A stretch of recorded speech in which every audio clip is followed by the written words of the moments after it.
ശ്രീ ശ്രീ മിഥുൻ വിജയകുമാർ, ഇവിടെ കേരളത്തെ പറ്റി, കേരളത്തിൽ നിന്ന് എത്രയോ പെൺകുട്ടികളെ കടത്തിക്കൊണ്ടുപോയി ജിഹാദ് എന്നൊക്കെ പറഞ്ഞ് പ്രൊപ്പഗണ്ട വെച്ച് കള്ളക്കഥ ഉണ്ടാക്കിയിട്ടില്ലേ? അതായത് ഇവിടെ കന്യാസ്ത്രീകൾ എന്തോ മതപരിവർത്തനം നടത്തുന്നു, മനുഷ്യക്കടത്ത് നടത്തുന്നു പറഞ്ഞ് പാവങ്ങളെ പിടിച്ച് ജയിലിൽ അടച്ചിട്ടില്ലേ? അവിടെയൊക്കെ ഉയരുന്ന ശബ്ദം നോക്കൂ ശ്രീ മിഥുൻ വിജയകുമാർ, ഇവിടെ ഒരു ക്ഷേത്ര പരിസരമാണ്. അവിടെ വന്ന് ഈ പറഞ്ഞ കൊല ചെയ്യപ്പെട്ടു, കൂട്ടബലാത്സംഗം ചെയ്യപ്പെട്ടു, കൊല ചെയ്യപ്പെട്ടു, മണ്ണിനടിയിൽ മൂടപ്പെട്ടു എന്ന് പറയുന്നവരൊക്കെ വിശ്വാസികളും ഭക്തരും ഹൈന്ദവരും ഒക്കെയാണ്. എന്തുകൊണ്ടാണ് ആ മേഖലയ്ക്ക് ഇപ്പോഴും ഒരു മഹാമൗനം? അന്വേഷിക്കണമെന്നൊരു വാക്ക് പോലും പറയാത്തത്? കന്യാസ്ത്രീകളുടെ മാവോബന്ധം അന്വേഷിക്കണം എന്ന് പറയുന്ന ടീച്ചർക്ക് എന്തുകൊണ്ടാണ് ഇത് അന്വേഷിക്കണം എന്നൊരു വാക്ക് പുറത്തേക്ക് വരാത്തത് ശ്രീ മിഥുൻ വിജയകുമാർ? നോക്കൂ ഹാഷ്മി, ഈ വിഷയത്തിൽ ഏറ്റവും കൂടുതൽ ഞാൻ കർണാടകത്തിലാണ് ജീവിക്കുന്നത്. അപ്പം ഞാൻ മനസ്സിലാക്കുന്നത് ഇവിടുത്തെ ഹിന്ദു സംഘടനകൾ തന്നെയാണ് ഈ ഒരു ആവശ്യവുമായിട്ട് മുന്നോട്ട് വന്നത്. ഗവൺമെന്റിന് ഏറ്റവും കൂടുതൽ പ്രഷർ ഇടുന്നത് പോലും ഇവിടുത്തെ ഹിന്ദു സംഘടനകളും ഈ പറഞ്ഞ പോലെ പ്രതിപക്ഷവും തന്നെയാണ്. അപ്പൊ താങ്കൾ നേരത്തെ സൂചിപ്പിച്ച പ്രതിപക്ഷ നേതാവ് എന്തുകൊണ്ടാണ് ഈ കേരളത്തിന്റെ എന്തെങ്കിലും ആംഗിൾ ഉണ്ടോ എന്ന് പറഞ്ഞത്, ഞാൻ മനസ്സിലാക്കുന്നത് അദ്ദേഹം പറഞ്ഞത് ഇവിടെ മിസ്ഇൻഫർമേഷൻ ക്യാമ്പയിൻ വലിയ തോതിൽ നടക്കുന്നുണ്ട്. താങ്കൾ മനസ്സിലാക്കണം, ഈ ഒരു കേസുമായി ബന്ധപ്പെട്ട് ഒരു കോടതിയുടെ ബാംഗ്ലൂർ കോർട്ടിന്റെ ഇൻജങ്ഷൻ ഓർഡർ ഉണ്ട്, നിലവിൽ നിൽക്കുന്നുണ്ട്. 800ഓളം ലിങ്കുകൾ ഡിലീറ്റ് ചെയ്യപ്പെട്ട ഒരു വിഷയം കൂടെ നടന്നിട്ടുണ്ട് അവിടെ. 800ഓളം ഈ പറഞ്ഞ പോലെ സോഷ്യൽ മീഡിയ ലിങ്ക്സ് അല്ലെങ്കിൽ ന്യൂസ് ലിങ്ക്സ് എല്ലാം ഡിലീറ്റ് ചെയ്യപ്പെട്ടിട്ടുണ്ട്. അപ്പൊ അങ്ങനത്തെ ഒരു സാഹചര്യത്തിൽ ഒരു മിസ്ഇൻഫർമേഷൻ ക്യാമ്പയിൻ തടയാൻ കൂടി വേണ്ടിയാണ് ഈ പ്രതിപക്ഷ നേതാവിന്റെ അങ്ങനെ ഒരു സ്റ്റേറ്റ്മെന്റ് എന്നാണ് ഞാൻ മനസ്സിലാക്കുന്നത്. പരാതിക്കാരൻ മുസ്ലിമാണെന്ന് മിസ്ഇൻഫർമേഷൻ പറയുന്നതോ? കേരളത്തിൽ ഗൂഢാലോചന മിസ്ഇൻഫർമേഷൻ പറയുന്നതോ? അതല്ലേ മിസ്ഇൻഫർമേഷൻ? അത് അദ്ദേഹത്തിന്റെ എന്ത് അടിസ്ഥാനത്തിലാണ് പറയുന്നത്? അല്ല, എന്തോ ഇൻഫർമേഷൻ അദ്ദേഹത്തിന് കിട്ടിയിട്ടുണ്ടാവും. എനിക്ക് കള്ളമാണ്, അത് കള്ളമാണെന്നേ. ഇപ്പൊ ധർമ്മസ്ഥലയുടെ ക്ഷേത്രാധികാരികൾ എങ്ങനെയാണ് അവിടുത്തെ ശുചീകരണ തൊഴിലാളിയായി വേറൊരു മതസ്ഥനെ അവിടെ നിയമിക്കുക? അദ്ദേഹം പറഞ്ഞതിന്റെ പശ്ചാത്തലം മനസ്സിലാക്കി ഒരു മിസ്ഇൻഫർമേഷൻ ക്യാമ്പയിൻ തടയാൻ വേണ്ടിയാണ് അദ്ദേഹം പറഞ്ഞത്. അതെന്തോ ആവട്ടെ. അതെങ്ങനെയാണ്? അല്ലല്ല, അങ്ങനെ പറഞ്ഞു പോലെ ആ പരാതിക്കാരൻ ഒരു മുസ്ലിമാണ് എന്ന പച്ചക്കള്ള മിസ്ഇൻഫർമേഷൻ തടയാനാണോ? അതല്ലേ മിസ്ഇൻഫർമേഷൻ, അതല്ലേ വ്യാജം? അതെന്തിനാണ് അവിടുത്തെ പ്രധാനപ്പെട്ട നേതാവ് പറയുന്നത്? അത് ഹനുമാൻ സേന പറഞ്ഞോട്ടെ, അല്ലെങ്കിൽ ബജറംഗ് ദൾ പറഞ്ഞോട്ടെ, ഏതെങ്കിലും ഫ്രിഞ്ച് എലമെന്റ്സ് പറഞ്ഞോട്ടെ, അവിടുത്തെ പ്രതിപക്ഷത്തിന്റെ നേതാവ് പറയുകയാണത്. കള്ളം പറയല്ലേ അത്? വിജയകുമാർ, അത് കള്ളമാണ് നമുക്ക് അറിയില്ലല്ലോ. ഹാഷ്മി അന്വേഷിച്ചിട്ടില്ലല്ലോ. ഹാഷ്മി എന്താ കേസ് എടുത്തോ അതിന്റെ പേരിൽ? അത് കള്ളമാണ്. കേസ് എടുക്കണം, അത് കേസ് കൊടുക്കണം. അല്ലാതെ കള്ളമാണ്. ആ പരാതിക്കാരൻ ദളിതനാണ്.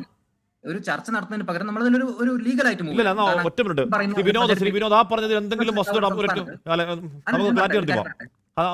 ക്ലാരിറ്റി നടത്തിപ്പോ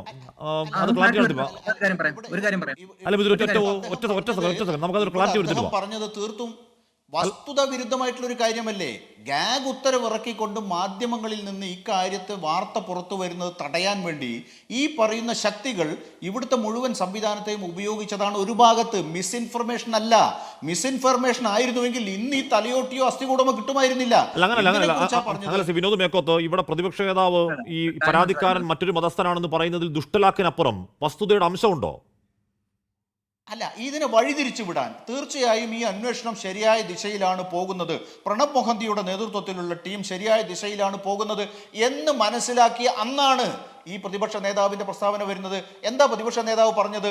ഇതിന്റെ പിറകിൽ ഒരു മുസ്ലിമാണ്, ഇതിനെ സംബന്ധിച്ച് ഗൂഢാലോചന നടന്നത് കേരളത്തിലാണ്.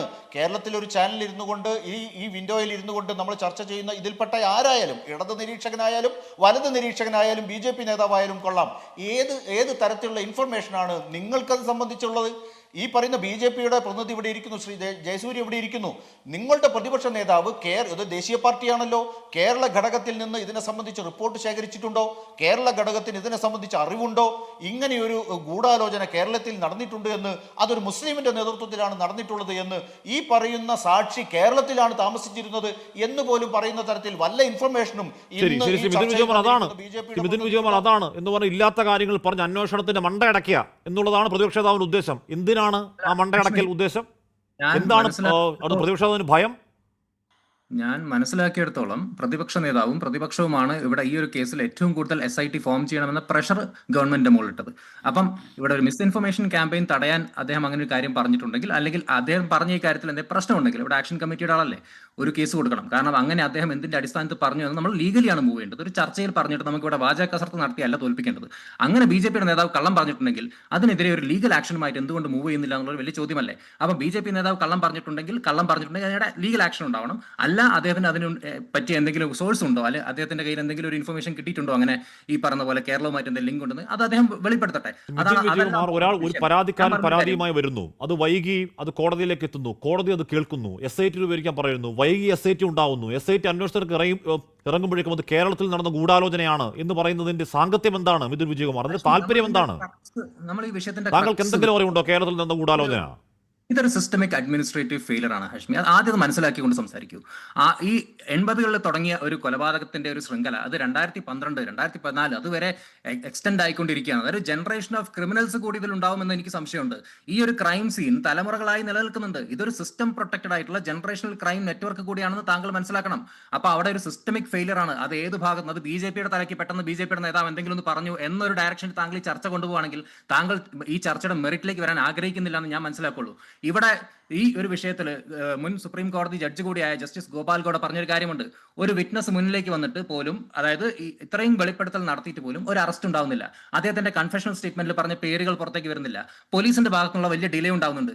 ഇതൊക്കെ ആയിരിക്കണം നമ്മൾ ഡിസ്കസ് ചെയ്യേണ്ടത്. അല്ലാതെ BJP നേതാവ് എന്നെ പറഞ്ഞ അയാൾക്ക് നേരെ കേസ് കൊടുക്കുന്നേ, അയാൾക്ക് നേരെ കേസ് കൊടുക്കൂ, അയാൾക്ക് അങ്ങനെ ഒരു പ്രശ്നം ഉണ്ടെങ്കിൽ എന്തുകൊണ്ട് ലീഗൽ ആക്ഷൻ ആരും മൂവ് ചെയ്യുന്നില്ല?